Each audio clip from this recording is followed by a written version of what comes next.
राजेश जी, अब आप हमारे ब्रॉडकास्ट स्टूडियो में हैं।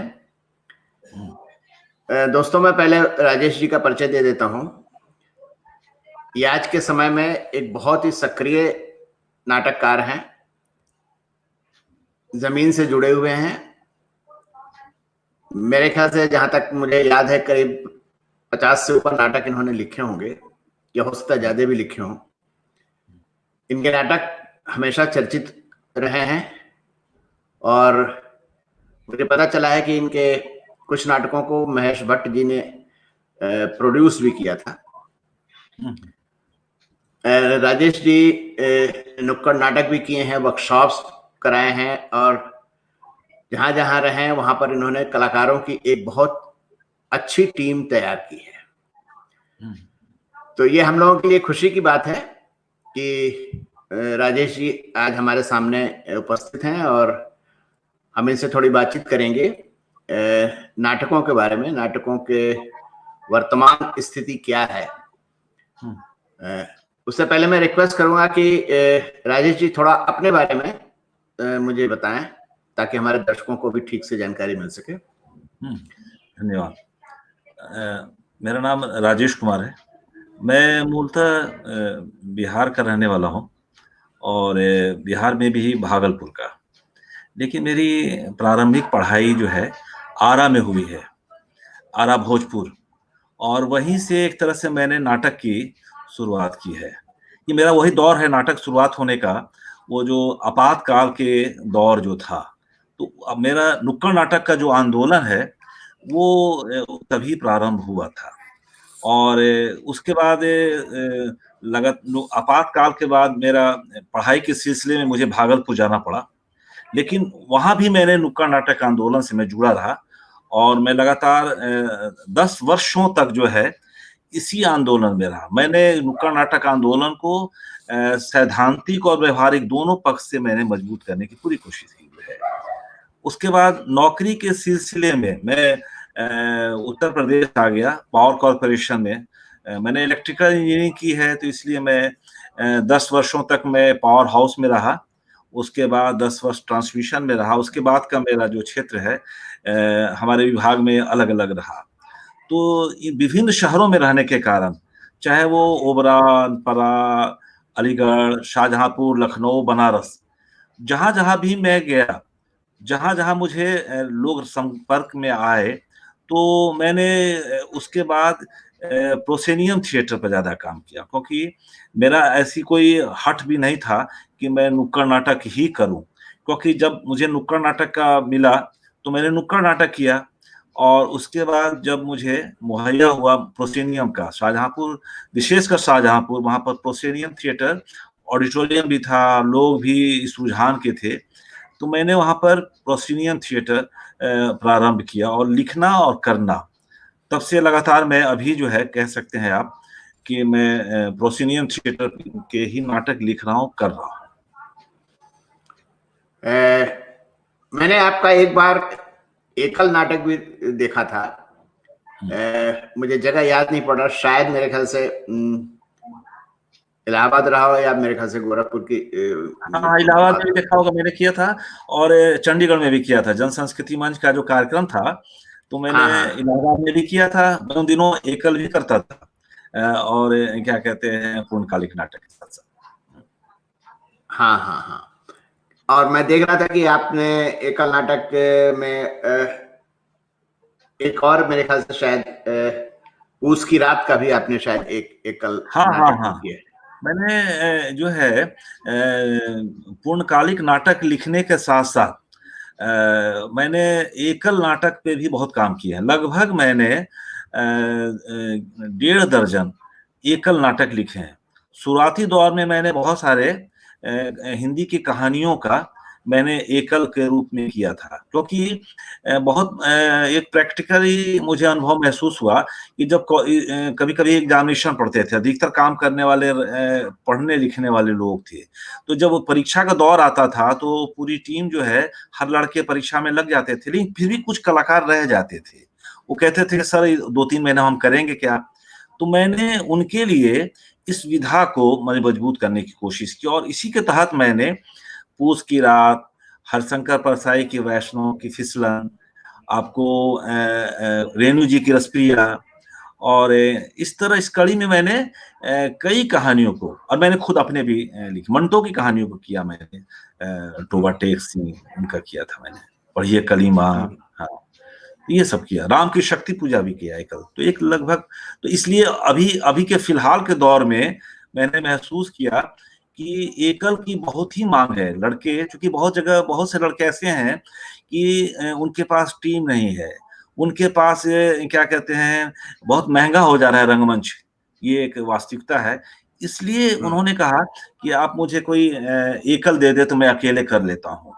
और विशेषकर देखा मैंने बड़े शहरों में, तो वो लोग चाहे बॉम्बे में हो चाहे दिल्ली में हो, वो लोग बहुत डिमांड करते हैं कि मुझे एकल दे दीजिए सर कोई, तो मैंने काफी लोगों को दिया भी है। तो नुक्कड़ नाटक के बाद जो आपने थिएटर मतलब स्टेज थिएटर करना शुरू किया, तो आपने कुछ फर्क महसूस किया कि मतलब कि मास कम्युनिकेशन में, कन्वे में, और जो बात हम करना चाहते हैं, जो नुक्कड़ नाटक में कर सकते थे, वो स्टेज में हम कर पा रहे हैं कि नहीं पा रहे हैं?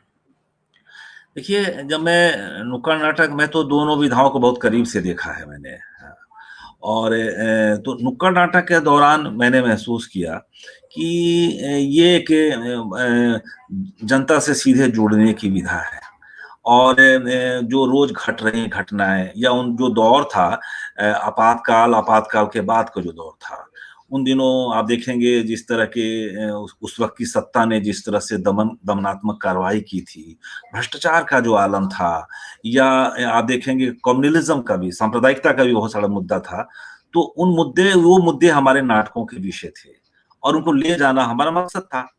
तो उसमें हम लोगों को, जनता हमारे सामने कोई समस्या नहीं होती थी, लेकिन एक उसकी भी एक लिमिटेशन है ना, कि हमें जो भी कुछ कहना है वो आधा घंटा से 45 मिनट या इसी संदर्भ में, इसी समय के आसपास समय काल में आप कर सकते हैं।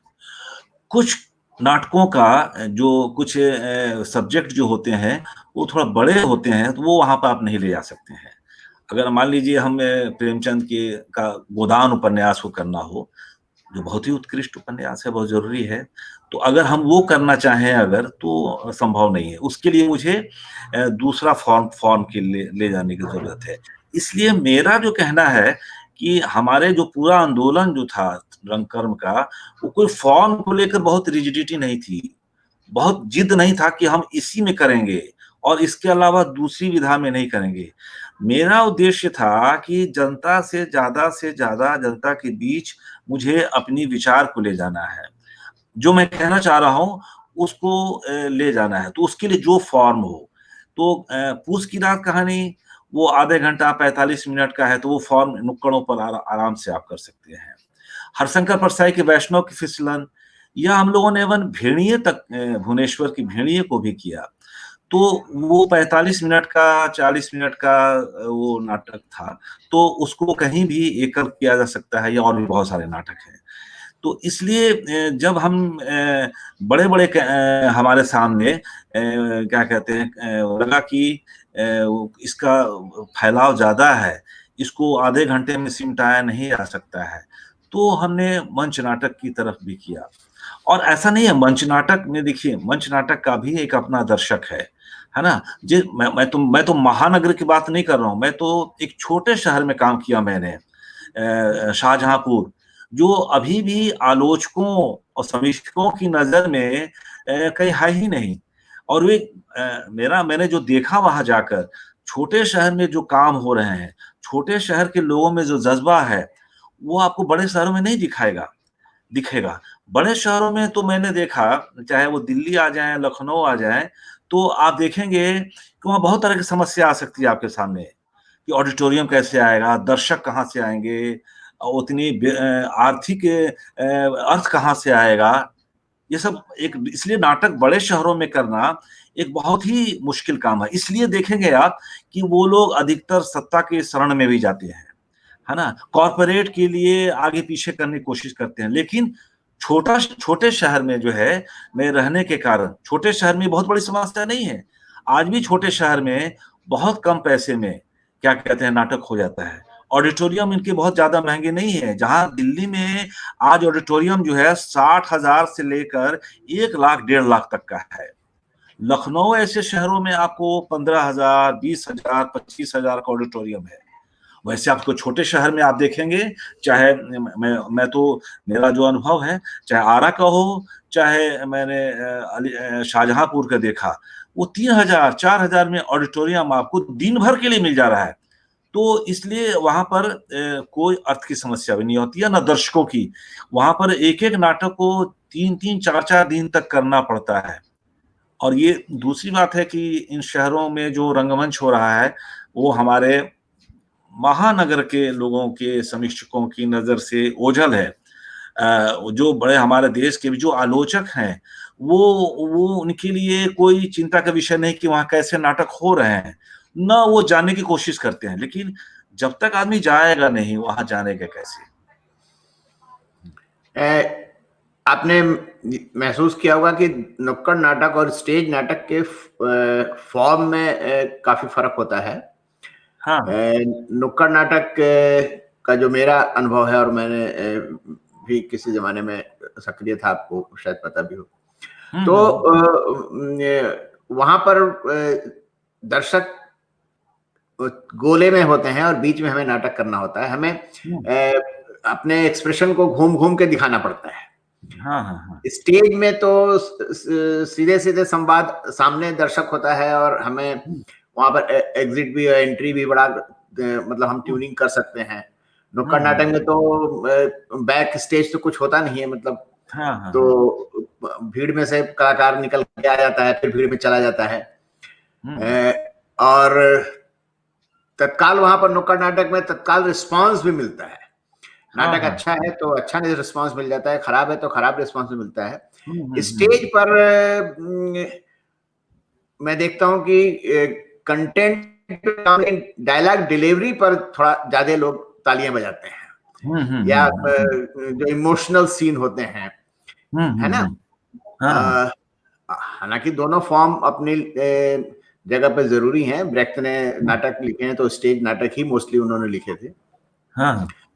और तो अब आप जरा मुझे बताइए कि आजकल की जो स्थिति है, एक तो इमरजेंसी का दौर था, उसके बाद आपने देखा उसके बाद से ओपन मार्केट का दौर शुरू हुआ, और धीरे धीरे नुक्कड़ नाटक आंदोलन जो है वो थोड़ा छीण पड़ने लगा। और अभी जो कुछ नुक्कड़ नाटक जो तादाद में हो रहे हैं वो पोलियो ड्रॉप पिलाने के लिए, या दहेज के लिए, या अभी मैं मतलब जब ये शुरू हुआ था कोरोना का, तो मैंने देखा हमारे शहर में ही वो सोशल डिस्टेंसिंग के लिए और हाथ साफ करने के लिए ये नाटक लोग लेकर के आने लगे, और कोशिश ये रही लोगों की कि इसको सरकार स्पॉन्सर कर दे। तो तो लगता नहीं है कि एक तो नुक्कड़ नाटक का जो मेन फोकस है, मेन एम है, वो छीण हो गया है। और नुक्कड़ नाटक एक शौक के तौर पर या सरकारी आश्रय में वो काम करने लगे हैं। तो बट नेचुरली जब ऐसी स्थिति होगी तो उनकी मारक क्षमता भी कम हो जाएगी। आप कैसे देखते हैं कि आज के जो नाटक या थिएटर की स्थिति क्या बन रही है? देखिए अरविंद जी, ऐसा है कि आपातकाल के बाद जो स्थिति थी, आपातकाल में जो नुक्कड़ नाटक हुए, आप देखेंगे पूरे देश में उसका असर दिखा था। जहां दिल्ली में सफदर हाशमी का जन नाट्य मंच जो है काफी सक्रिय था, वहीं पंजाब के गांवों में आप देखेंगे गुरुशरण सिंह लगातार नाटक लिख रहे हैं और कर रहे हैं।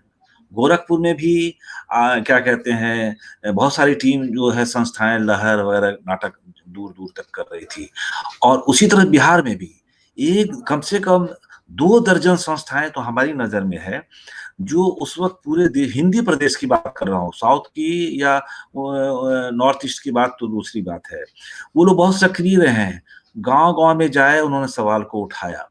और ये सिलसिला कम से कम जो है आपको अगर देखें अगर तो 76 से लेकर 85 तक अपने पूरा रहा। और ये केवल नाटक करने से लोगों में काफी चेतना का भी हम विकास देख रहे हैं। इसलिए अगर अगर असर नहीं पड़ता तो उन सबसे ज्यादा वही दौर है जब इन कलाकारों पर क्या कहते हैं दमनात्मक कार्रवाई भी है, कई तरह के कलाकारों को केसों में फंसाया भी गया है। तो या जहां नाटक होता था पहले से ही पुलिस या एलआईयू के लोग दिखाई देने लगते थे और उनको डराने धमकाने की भी कोशिश की जाती थी। कई बार तो उत्तर प्रदेश में कलाकारों पर महिलाओं के साथ भी जो है बलात्कार भी हुए हैं, कुछ घटनाएं इसकी भी है। लेकिन जब उसके बाद हम देख रहे हैं ये कहीं ना कहीं सत्ता को लगता है कि ये जो विधा है इस विधा से इसको इस पे नजर रखने की जरूरत है, क्योंकि ये सबसे जनता के करीब की विधा है।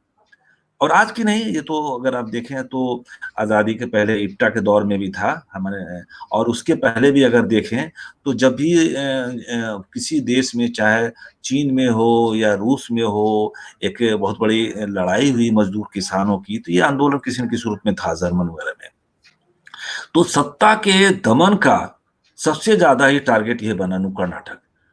एक तो उन्होंने दमनात्मक कार्रवाई की, फिर उसके बाद हुआ क्या कि जो सत्ता परिवर्तन हुआ उसमें जो है फिर इन्होंने इसको तोड़ने की कोशिश की। इन्होंने कहा कि इस विधा को अपने फेवर में लाया जाए, और केवल सत्ताधारी पार्टी ही नहीं, जो बहुत सी जो राजनीतिक दल दूसरे राजनीतिक दल हैं उनका भी यही प्रयास रहा कि जो बहुत ही क्रिएटिव काम हो रहा था नुक्कड़ नाटकों में, अच्छे अच्छे नाटक लिखे गए। आप देखिए जो उस दौर में लिखे गए, चाहे शिवराम का जनता पागल हो गई या रमेश उपाध्याय ने चेखव की गिरगिट, जननाट्य मंच के हत्यारे, मशीन, गुरुशरण सिंह के जिंदाबाद, इनकलाब जिंदाबाद, या और भी कई नाटक जो है मैंने देखा तो वो जो चर्चित हुए और क्या क्या डॉक्यूमेंटेशन इसका हुआ, उसके बाद जो देख रहे हैं कि लोगों ने बहुत सारे पार्टी के लोगों ने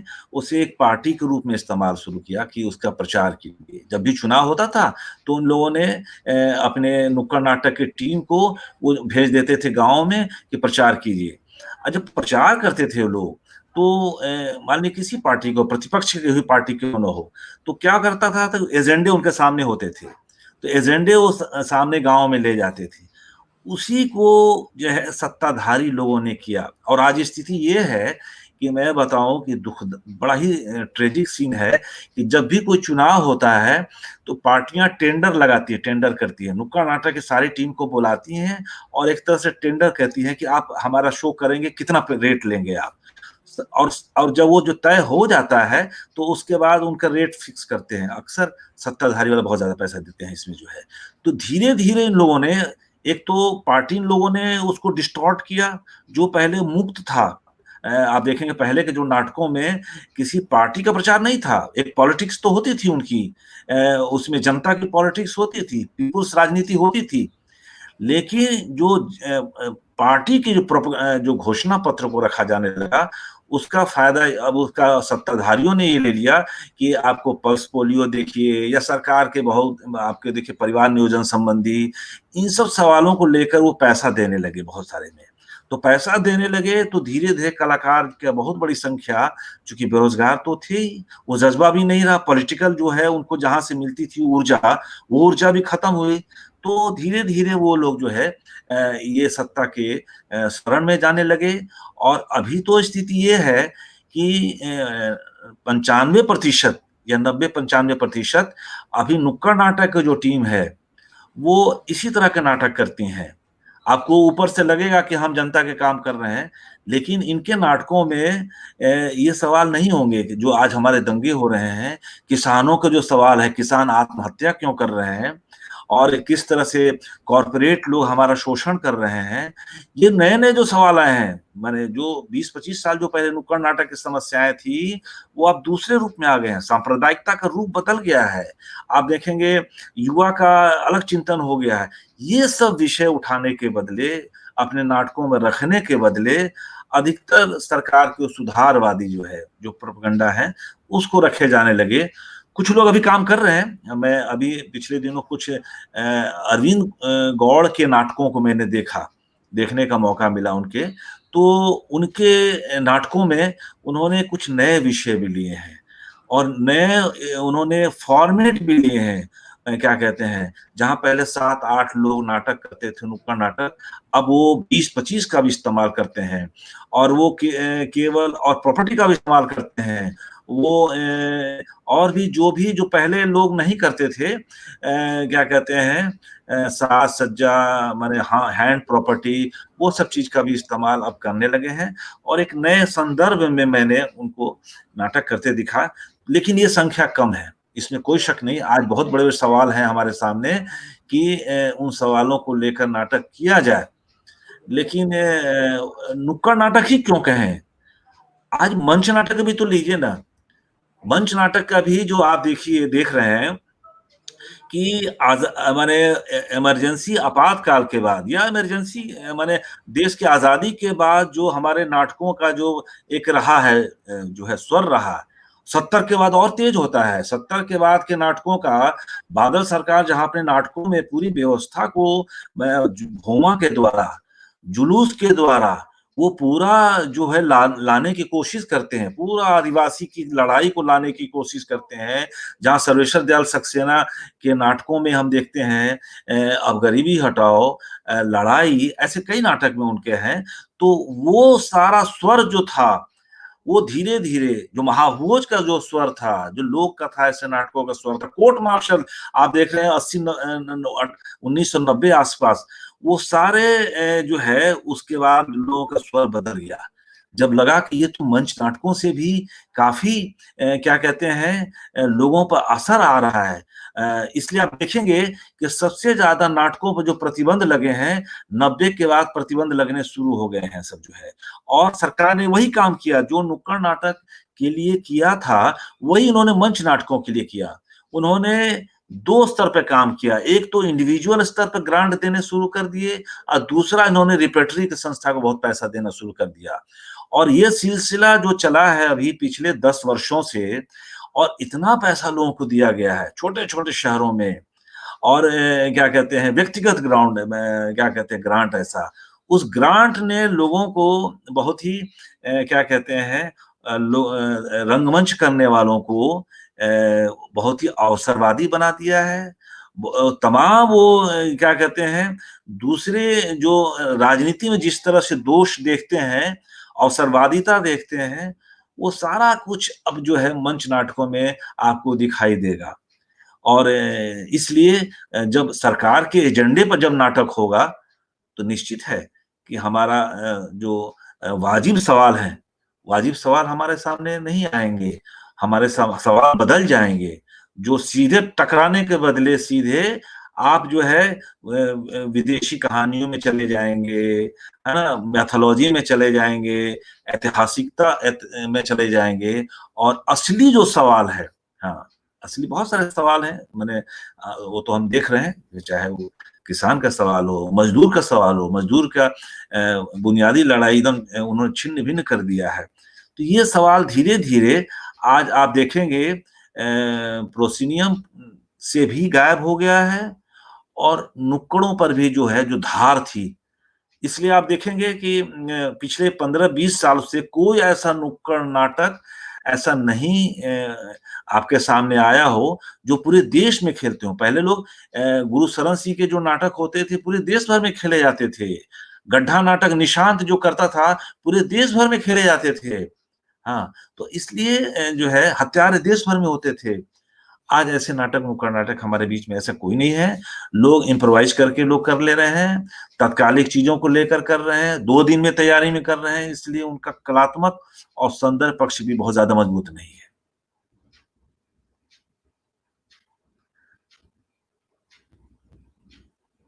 हाँ जी। स्टेज नाटक में सुधार की क्या गुंजाइश बन सकती है? देखिए स्टेज में जो सुधार की जरूरत है, तो हमें दो तरह से सुधार करने की जरूरत है। एक तो क्या कहते हैं, जो हमारा जो इंफ्रास्ट्रक्चर है, और दूसरा कथ्य के आधार पर। इंफ्रास्ट्रक्चर के अगर आधार पर लें, तो आजादी के बाद के कुछ दिनों में जो एक एक प्रोजेक्ट के तहत जो ऑडिटोरियम जगह जगह बनाए गए थे, हाँ, रविंद्र भवन, रविंद्रालय पूरे देश में उन दिनों एक क्या कह सकते हैं कि एक योजना के तहत बनाई गई थी, वो उसका ज्यादा प्रसार प्रचार नहीं हुआ। इसलिए आप देखेंगे, अब छोटे शहरों में कोई नाटक करना चाहेगा, अगर मान लीजिए, बड़े शहरों में तो बहुत मुहैया किए गए हैं, ऑडिटोरियम बहुत सारे हैं, अगर आपके पास पैसे हैं तो आपके लिए नाटक की कोई परेशानी नहीं है। बॉम्बे में भी बहुत हैं, दिल्ली में भी बहुत हैं, और शहरों में भी हैं।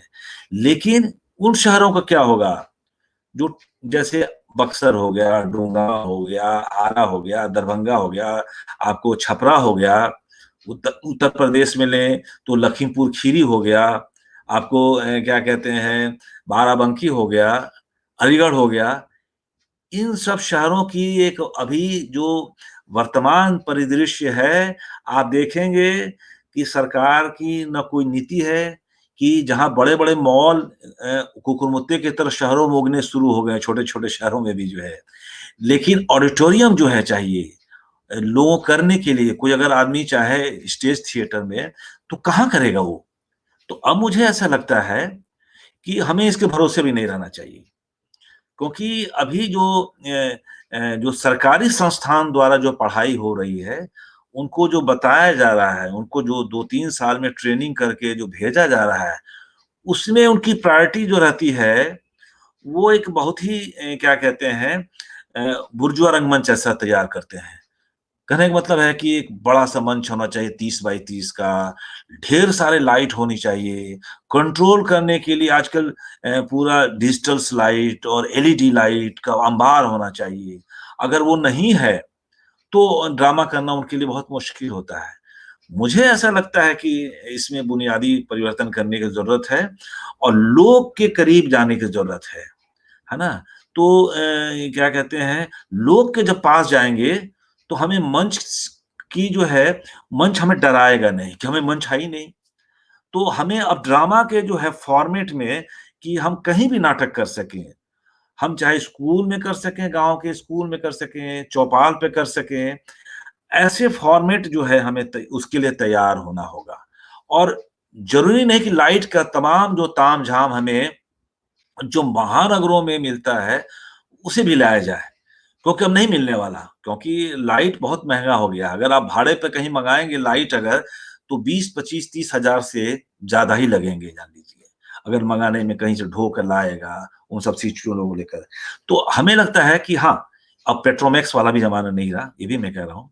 तो अब जो है कि चाहें तो हम बहुत से लाइट के द्वारा जो उपलब्ध हैं, क्या कहते हैं, उन उपलब्ध लाइट के द्वारा क्या कहते हैं, हैलोजन के द्वारा या 200 वाट के द्वारा या 1000 वाट के द्वारा, इनकी सहायता से भी हम एक मंच को हम अच्छा और मजबूत कर सकते हैं, जहाँ पर ब्रेख्त का भी अगर लें, अगर उनका जो थिएटर है, तो वो थिएटर में तो कहते हैं कि जनता को साफ दिखाने की ज़रूरत है, ज़्यादा नकली दिखाने की ज़रूरत नहीं है। जबकि बड़ा शहर देखिएगा, वो पूरा धुआँ का इस्तेमाल करते हैं, वो मायावी रचने की कोशिश करते हैं, क्या कहते हैं, तिलस्म उत्पन्न करते हैं बहुत सा द्वारा, लाइट के द्वारा। तो फिर उसकी की ज़रूरत क्या है? बस हम सिनेमा से कॉम्पिटिशन तो हमारा है नहीं। तो इसलिए एक तो ये इंफ्रास्ट्रक्चर पे हमारी कह रहे हैं। दूसरा जो है, विषय के आधार पर, विषय के आधार पर हमें क्या कहते हैं, देखना होगा, जनता के बीच जाना होगा। कौन-कौन से विषय हमारे बहुत मौजू हैं, तलाशने की ज़रूरत होगी। हम महानगर में रहकर तय नहीं कर सकते कि कौन-सा नाटक आज ज़्यादा ज़रूरी है। अभी देखिए जिस तरह से लॉकडाउन के बाद किसान जो है, मजदूर जो है, मजदूर जो लौटे हैं धीरे धीरे जो है लौट रहे हैं, वो 40 दिन में आज के दिन भी लौट रहे हैं। ये एक बहुत बड़ा सवाल है और ये बहुत बड़ा रंगकर्मियों के सामने सवाल खड़ा करेगा कि ये किसान जो है, किसान ही मजदूर के रूप में जाकर शहर में गए थे। अब क्या लौट कर आने के बाद वो क्या सोच रहे हैं? जिस वो सपने को लेकर गए थे, वो सारे सपने उनके चूर-चूर हो गए। खाली हाथ गए थे और खाली हाथ क्या बल्कि कर्जों में लद कर आ गए। तो ये एक नए-नए ये विषय आ रहा है हमारे सामने जो है। आज चाहे हम एक महामारी के नाम पर जिस तरह से हम लोगों में वर्गभेद देख रहे हैं और वर्गभेद की जड़ में सोशल डिस्टेंसिंग के नाम पर जिस तरह से हजारों साल की हमारी जो एक अस्पृश्यता का जो भावना था, डर तो ये भी है कि कहीं जो पहले हमारे समाज में जो बैठा हुआ था, दबा हुआ था, अभी फिलहाल के दिनों में कहीं वो फिर से सोशल डिस्टेंसिंग फिर से कहीं न कहीं दूसरे रूप में निकलना शुरू हो जाए। फिजिकल डिस्टेंसिंग तो का एक समझ में आता है तर्क, लेकिन सोशल डिस्टेंसिंग जिस तरह से हो रहा है, तो अभी तो ये डिस्टेंस 1.5 मीटर का कर रहे हैं, लेकिन कल तो सोशल डिस्टेंसिंग ये भी आ सकता है कि हमारे क्या कहते हैं वर्ग का डिस्टेंसिंग, जाति का डिस्टेंसिंग, ये सारे हमारे सामने आएँगे। इसलिए जो है हमें लगता है कि ऐसे विषय को तलाशने की ज़रूरत है, नए-नए विषय और क्या कहते हैं, जब उसके लिए हम लोगों के बीच में जाएँगे, है ना? उनके बीच उठेंगे, बैठेंगे, तब मुझे ऐसे विषय आएँगे।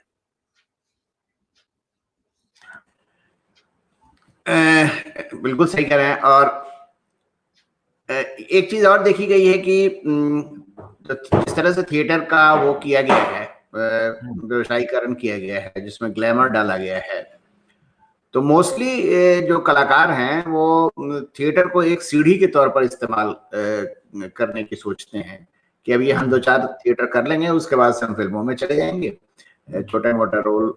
आजकल जो लोग क्या कहते हैं, कास्टिंग डायरेक्टर बहुत सारे घूम रहे हैं इधर उधर, वो नाटकों के कलाकारों को लेकर के छोटा मोटा रोल 400 रुपए, 500 रुपए, 1000, 1200 में दे देते हैं और वो नष्ट हो जाते हैं अल्टीमेटली वो कलाकार। तो एक तो ये बिल्कुल आपने बात सही कही कि ग्लैमर के बगैर अगर किया जाए स्टेज नाटक तो वो कारगर साबित हो सकता है।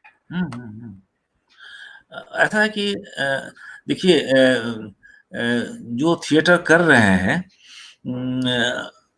वो रोजी रोटी ऐसा नहीं है कि रोजी रोटी वहां से नहीं पैदा हो सकता है। बाकी आखिर आप देखेंगे पहले अगर लोग माने नहीं जाए, भिखारी ठाकुर जो है कई सालों तक उनकी मंडली चलती रही और मंडली में पूरा उनके खाने का जो कलाकार जुड़े होते थे, उनके खाना-पीना सबका इंतज़ाम होता था, है ना? तो या पारसी थिएटर में भी बहुत सारा होता था। अभी क्या हो रहा है कि लोग समझते हैं कि थिएटर में पैसा नहीं है।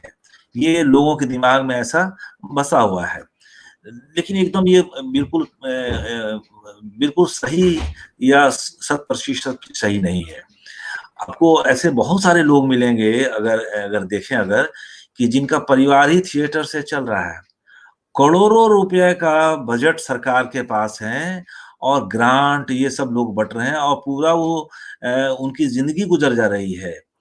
ये दूसरी बात है कि वो सारा जो वो पैसा है, ग्रांट है, उसका ठीक से विभाजन नहीं होता है या ठीक से लोगों को वितरित नहीं होता है। कुछ वो महानगर के लोगों के बीच ही जाकर फँस जाता है ना?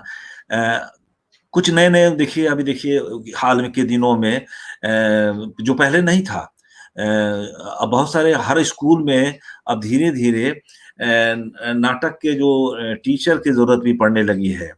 महानगरों में तो बॉम्बे, दिल्ली में नाटक के पढ़ाई भी होने लगी है। लखनऊ में कई स्कूलों में नाटक की पढ़ाई होती है और वो जो इन सरकारी संस्थानों से नाट्य संस्थानों से निकले हुए रंगकर्मी होते हैं, उसमें बहुत ही काम कर रहे हैं।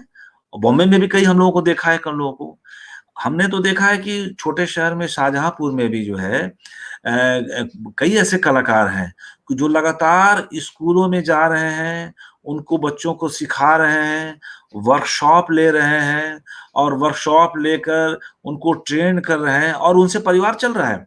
वो सम्मानपूर्ण जिंदगी जी रहे हैं।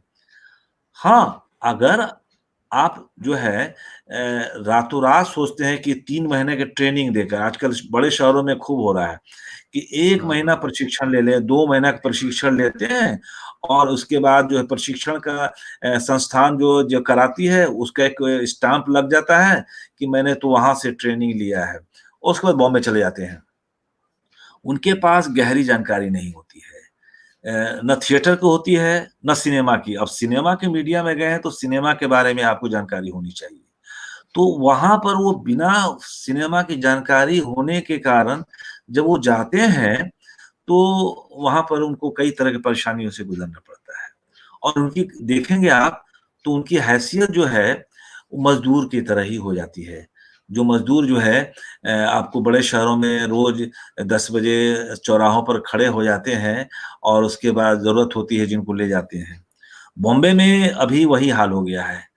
कोई भी आदमी 2 महीना, 3 महीना सीख लिया, उसके बाद सीधे बम्बई का रुख लेता है और वहाँ पर स्ट्रगल के नाम पर जो है, वो इस ऑफ़िस से उस ऑफ़िस जाते रहते हैं। उन्हें ना सिनेमा के साहित्य से जानकारी होती है सिनेमा का, ना सिनेमा के व्याकरण की जानकारी होती है।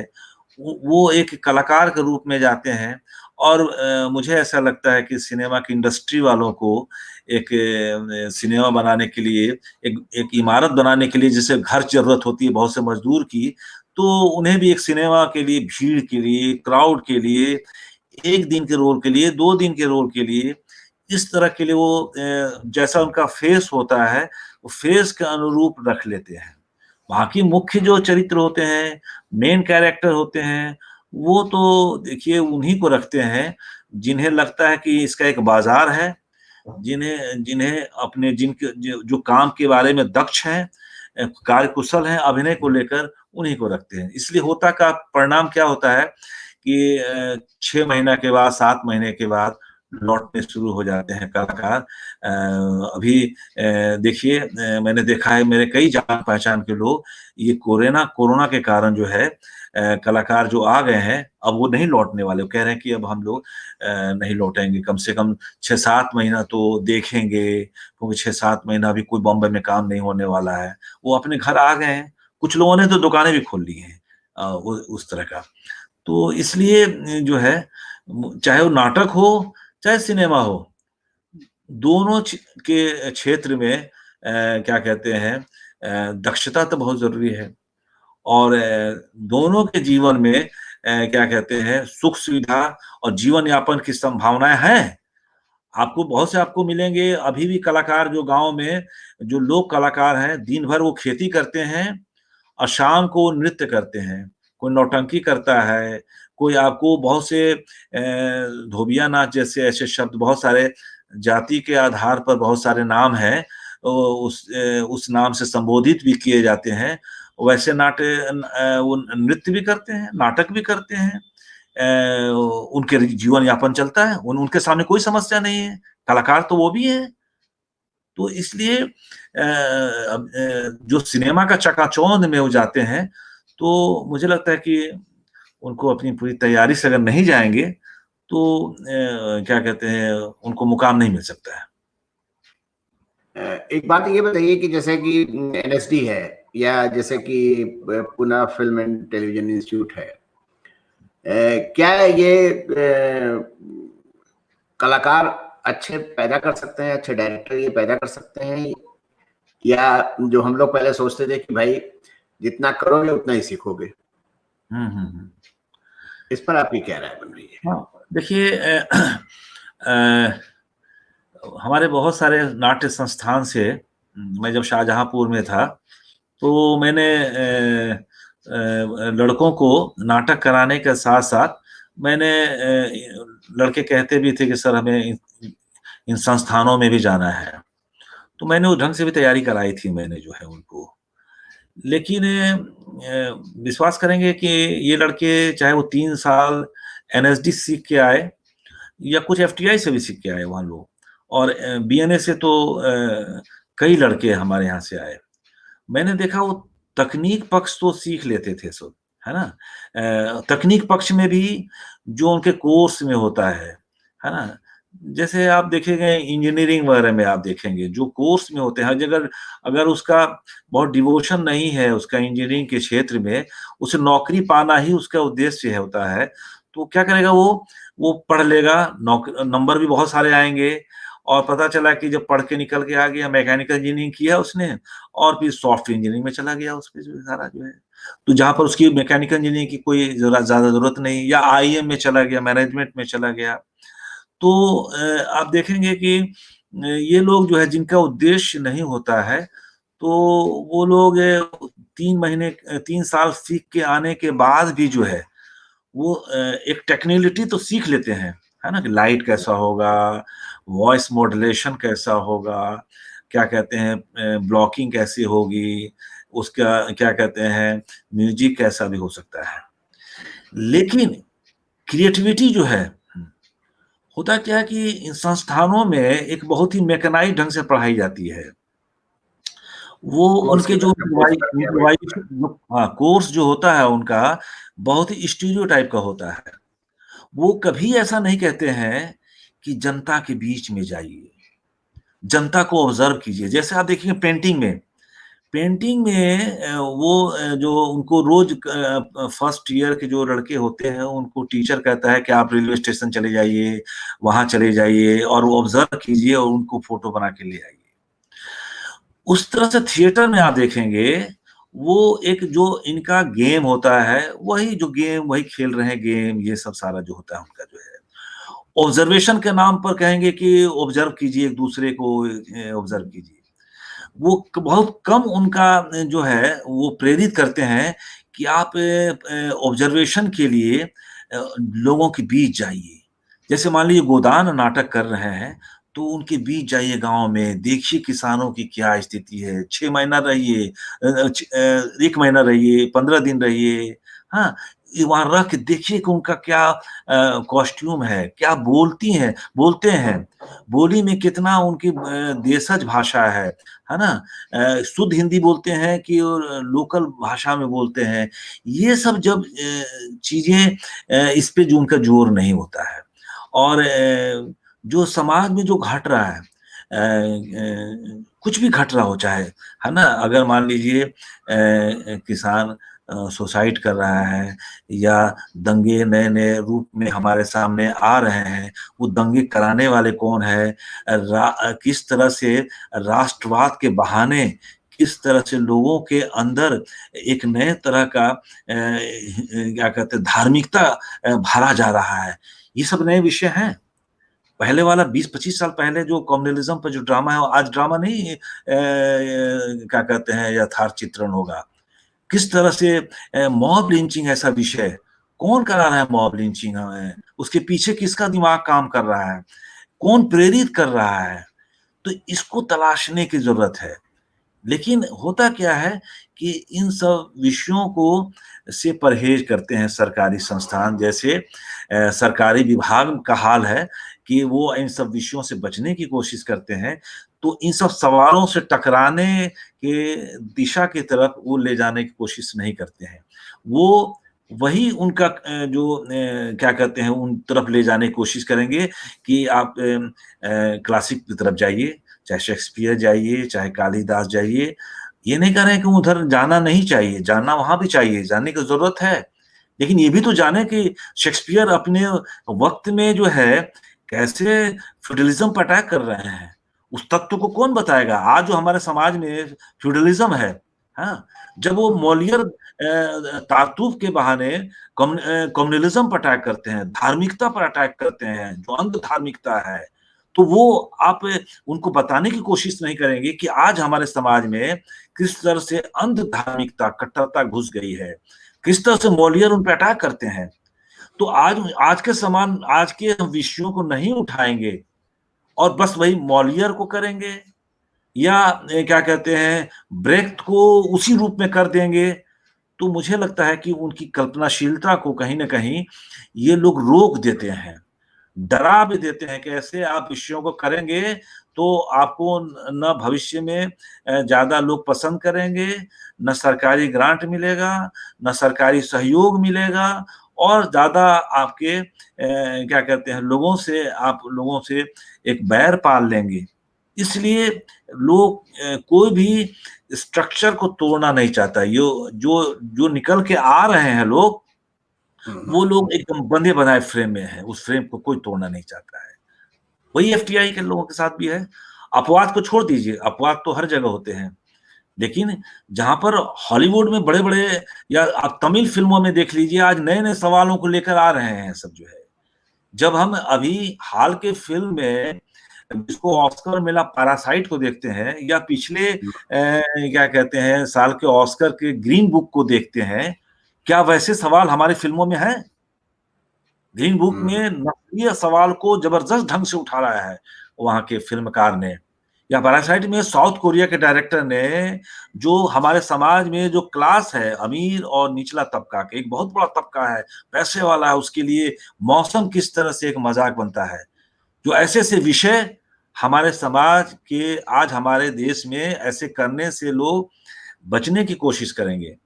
वो कहेंगे नहीं-नहीं इसमें पैसा लगाने से हमारा क्या कहते हैं रिकवरी नहीं आएगी, हमारा जो है क्या कहते हैं बिकेगा नहीं। इसलिए इन संस्थानों में अधिकतर लोगों को ऐसा बना दे रहे हैं कि वो सोच का दायरा उधर लाने की कोशिश के बदले वही जो फॉर्मेट चला रहा है उसी में चलता रहता है उनका। आखिर में एक सवाल है, अभी आजकल महामारी का प्रकोप है काफी और लॉकडाउन चल रहा है। पता नहीं ये सब लॉकडाउन कब खत्म होगा, अगर खत्म होने के बाद भी वो दफा 144 हटाएंगे नहीं हटाएंगे। तो क्या आपने सोचते हैं कि हम लोगों को अपने नाटक को प्रेजेंट करने के लिए कोई दूसरा माध्यम खोजना चाहिए, इलेक्ट्रॉनिक मीडिया या हाँ। आपकी क्या राय बन रही है इस पे? देखिए अभी जो लोग कह देते हैं कि क्वारंटाइन में अब तो कला दम तोड़ देगी। कुछ लोग ये भी कह रहे हैं कि 6 महीना तक जो है बॉम्बे के सिनेमा के जो लोग हैं वो कह रहे हैं कि सर 6 महीना तक कोई फ़िल्म का मामला नहीं बन रहा है यहाँ पे, है ना? इसलिए जहाँ खत्म होगा कोरोना, हम लोग वापस लौट जाएँगे।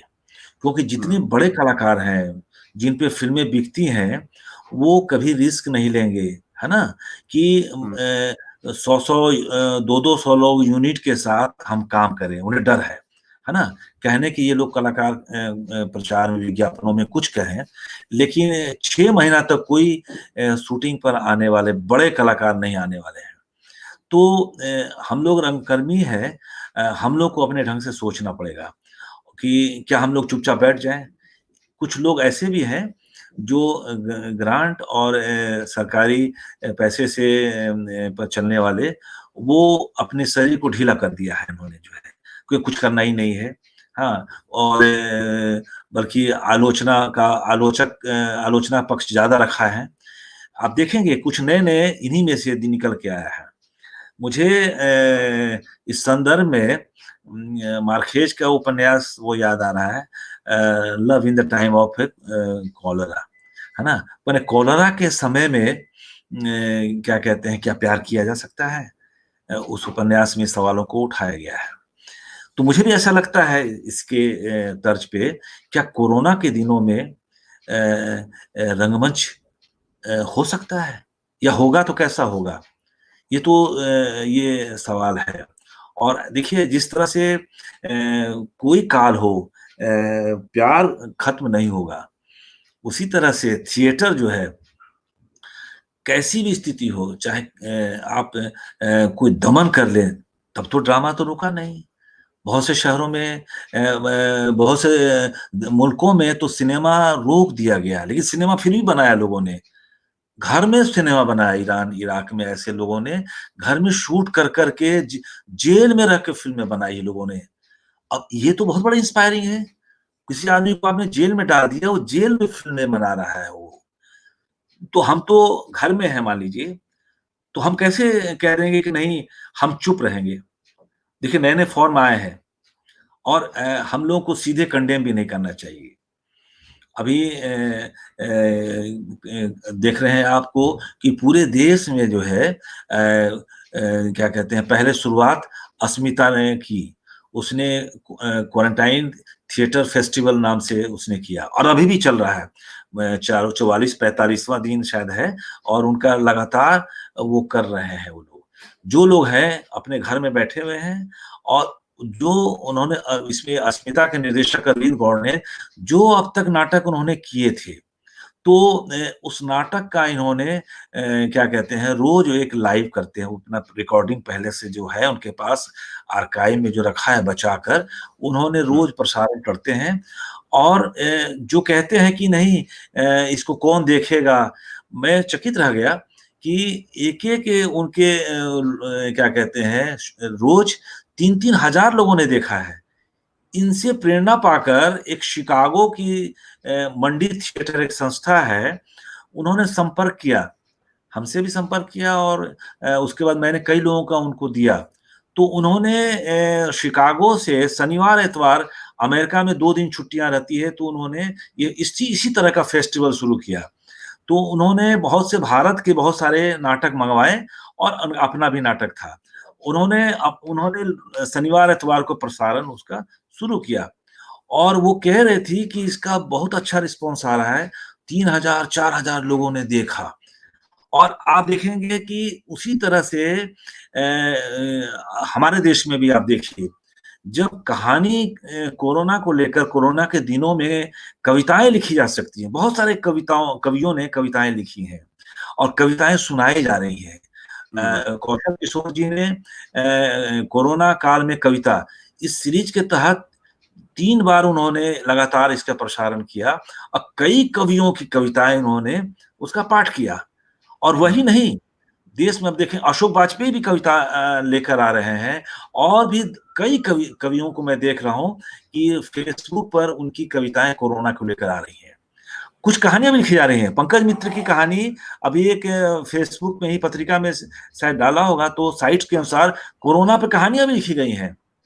तो कहानी लिखी जा सकती है, कविता लिखी जा सकती है, तो नाटक तो एक ऐसी विधा है जिसके बारे में भरत मुनि का कहना है कि दुनिया की तमाम कलाएँ, कौन ऐसी कलाएँ हैं जिसका समावेश नहीं है रंगकर्म में? तो रंगकर्म में है तो हम उसमें कई चीज़ उसमें हम सिनेमा को या डिजिटल मीडिया को हम खारिज नहीं कर सकते हैं, उसमें डिजिटल भी आएगा ना। पेंटिंग आ सकती है, स्थापत्य कला आ सकती है, वस्त्र कला आ सकती है, लाइट आ सकता है। तो ये तमाम जब विधाएँ आ सकती हैं, तो मोबाइल के द्वारा खींची हुई चीज़ें हो गई। आज देखिए घर में बैठकर बहुत से लोगों ने एक फ़िल्म ऐड दिया है लोगों ने फ़िल्म के कलाकारों के और भी दूसरे लोगों ने कोरोना के सपोर्ट में, कहीं बाहर शूट नहीं किया इन्होंने। हर लोगों ने अपने घर में ही शूट कर के छोटे-छोटे क्लिपिंग दे के फिर उसको एडिट करके डाला गया है। तो ऐसा जो है थिएटर में हो रहा है। आप देखिए भास्कर झा हैं, भास्कर झा देखा मैंने वो इन्होंने ड्रामा आपने लाइव किया है। ड्रामा वो सेट लगाए हैं या और भी बहुत लोगों को मैं देख रहा हूँ कि इस प्रक्रिया में आ रहे हैं। हो सकता है कि आने वाले दिनों में अपने घर में घर से एकल की प्रस्तुति शुरू कर दें। एक मोबाइल आजकल तो हमारे पास मोबाइल एक बहुत ही एक जनसाधारण चीज़ है। बड़े लोगों से लेकर मज़दूर तक के पास भी है। तो क्यों नहीं हम इस्तेमाल करें उनके द्वारा जो है। जब और लोग इसको द्वारा ज़ूम के द्वारा पढ़ाई हो रही है, तो हम इसको नाटक भी कर सकते हैं। एक कमरे में भी हम नाटक एकल कर लें। क्या कहते हैं अभी बॉम्बे में मनीष मुनि ने अशफाक राम एकल को पाठ किया, सवा घंटे तक पाठ किया, एक्टिंग के साथ किया अपने कमरे में। तो ये नए-नए फॉर्मेट तो आएँगे। हो सकता है कि 50 लोगों वाले ड्रामा नहीं हो पाएगा, 50 लोग तो कमरे में मान लीजिए 1 कलाकार कोई है, 2 कलाकार कोई है, तो 2 कलाकार क्या कहते हैं नाटक करेगा। या मान लीजिए लॉकडाउन में थोड़ा-सा हमें हल्कापन आएगा, तो 4 लोग एक कमरे में छत पे बैठकर शूट करके हम उसे कर सकते हैं। और हमें तो इस विधा का इस्तेमाल करने की जरूरत है। क्या कहते हैं, लाइव का जो हमारे पास जो है आजकल फॉर्मेट है, तो लाइव के द्वारा अपने नाटकों को कुछ अंश पेश करें। अभी सतीश आनंद ने जो बहुत पहले इन्होंने कला संगम में पटना में किया था, नाटक के टुकड़े उन्होंने लाइव प्रस्तुत किया। तो ये सब नाटक का ही रूप है। मुझे लगता है कि आने वाले दिनों में जिस तरह ब्रेस्ट ने हिटलर के समय में, नाजीवाद के समय में एक एक 2-2 पेज के नाटक लिखे और किए। 2 पेज के नाटक, खौफ की परछाइयों में सारे वो नाटक संकलित हैं, 2 पेज के हैं, 3 पेज के हैं, 4 पेज के हैं। तो 4 पे कोई तो 1 आदमी का है, कोई 3 आदमी का है। तो ऐसे नाटकों को हम चाहें अगर, तो आराम से खौफ की परछाइयां तो शायद 2 ही कलाकार हैं उसमें, खौफ की हाँ परछाइयां हाँ शायद, हाँ हाँ मुझे याद बहुत बहुत से ऐसे नाटक हैं। और वही नहीं, हम बहुत से अब कहानियों में जाएं, हिंदी कहानियों में, है ना। अब अमरकांत की हत्यारे जो कहानी है, वो भले 3-4 लोगों कैरेक्टर की कहानी है, लेकिन 2 लोगों के द्वारा वो बहुत आराम से किया जा सकता है, घर में किया जा सकता है। हम ऐसे तलाशेंगे तो 2 लोगों के बातचीत को लोग जो फॉर्मेट है कहानी के रूप में, ऐसी कई कहानियां हैं और उनको हम इसके द्वारा हम तो दिखा सकते हैं। और अभी जरूरत भी है, मुझे लगता है कि अभी रंगकर्मियों को जो अभी जो पीरियड चल रहा है, कोरोना का जो पीरियड है, उस पकड़ने की जरूरत है। अभी संजय कुंदन की जो कविता है, लाजवाब कविता है, मजदूर जो लौट रहे हैं उन चीजों को लेकर। मुझे तो लगता है कि रंगकर्मियों को भी इस पे लिखने की भी जरूरत है। जो अभी जो हम जो देख रहे हैं समाज में, कि जहां एक तरफ मजदूर अपने घर को लौट रहे हैं और ऊपर से फूल बरसाए जा रहे हैं, ये क्या कम ड्रामा है। इस ड्रामा की इमेजेस को, बिंब को हम अपने नाटकों में उतार नहीं सकते। और नाटक करने की नहीं, मुझे लगता है कि इस पीरियड को नाटक में भी उतारने की जरूरत है। एक नाटककार का एक दायित्व बनता है, एक एक्टर का दायित्व बनता है कि जो हमारे अभी जो समाज में घट रहा है, जिस तरह के 2 वर्ग पैदा हो गया है। एक वर्ग को तमाम सुविधाएं मिल रही हैं। अभी घोषणा हुई कि कल ही घोषणा हुई कि विदेश में रहने वाले जो लोग रह गए हैं भारतीय, उनको भारत लाया जाएगा, उनको तो लाने की पूरी सुविधा है। और हमारे अभी भी मानसेर का गुड़गांव में जो दिख रहा था कि भीड़ सैलाब की तरह, हाँ, लेकिन उनके लिए आने की कोई ऐसी व्यवस्था नहीं है। तो 2 वर्ग तो दिख रहा है ना। तो सूरत में भी कल बवाल हुआ है इस चक्कर में।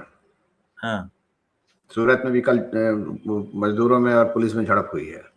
हाँ, बहुत झड़प हुई है। हाँ। तो चलिए, बढ़िया है, आज आपसे बहुत अच्छी बातचीत हुई, बहुत कुछ मुझे जानने को मिला और मैं इसको अपने दर्शकों तक ही पहुंचाऊंगा, मित्रों तक। बहुत खुशी होगी। बहुत बहुत धन्यवाद कि आपने अपना कीमती समय मुझे दिया। धन्यवाद। शुक्रिया। नमस्कार।